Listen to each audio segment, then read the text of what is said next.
kid from Michigan and working at camps in Ohio specifically, I was connected with the 3CA, and leaving that camp and just trying to find the next step, finding Thousand Pines and finding the outdoor science school was a big win and draw for me.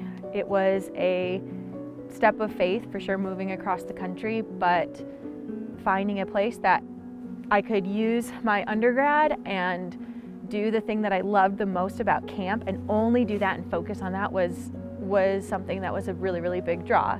The fact that Jeremy Rice was able to take a giant leap of faith and trust me to bring me in, spoke to me in a place where I was told I wasn't fit for leadership. And he brought me on in his leadership team, and he didn't know who I was. I've told him so many times, like, Jeremy, I could have been crazy. I could have been off the wall. And he said it was the Holy Spirit talking in him and speaking to him of, no, I knew you were the right person for our team. Andrea's plan was to make it to California, make some money, and go to Eternity Bible College in Simi Valley. That quickly changed. I fell in love with this mountain and with the people at camp. I think I was running from the calling God had on my life to step into the mission field, which is why I wanted to go back to school. So finding a safe place to kind of land and wrestle with the hard questions of my faith and have safe people to do that with was awesome. I think specifically of Gloria and the ministry our friendship was for me. We would stay up late talking and praying together, and that was such a special thing for me that I needed that closeness of a good solid friend in that moment. That's what camp's about. It's not the place, places change, right? But the people that you do ministry with, you realize they help you in your walk much more than sometimes than what it feels like you're giving, If there's one thing this year has taught me is even when I thought I was in control, I'm not. He's sovereign and he's in everything. So that moment where I just let go and just said, okay, God, my life is in your hands. I'm doing what I think you want me to do. You have corrected and turned things around very quickly when that's not been, in your will. And so I don't even try to control my life anymore. I just say, okay, day by day, trusting him in the waiting. I wake up, I surrender to God, and I move on. I'm a completely different person than when I came here, and I know that's just because of the tiny steps that God's done in my heart to just move me along in my faith walk.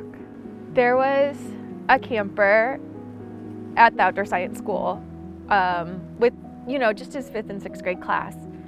And him and I just bonded in a way that I was kind of surprised in because I don't get a lot of FaceTime with the kids. But that week I did. I spent the whole week with his trail group.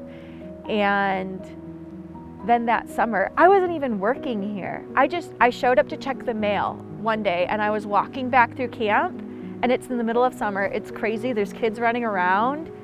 And on that day, he was here with a church. He was here with Mariners. He went home. He was so impacted by camp, by this place, that he wanted to come back.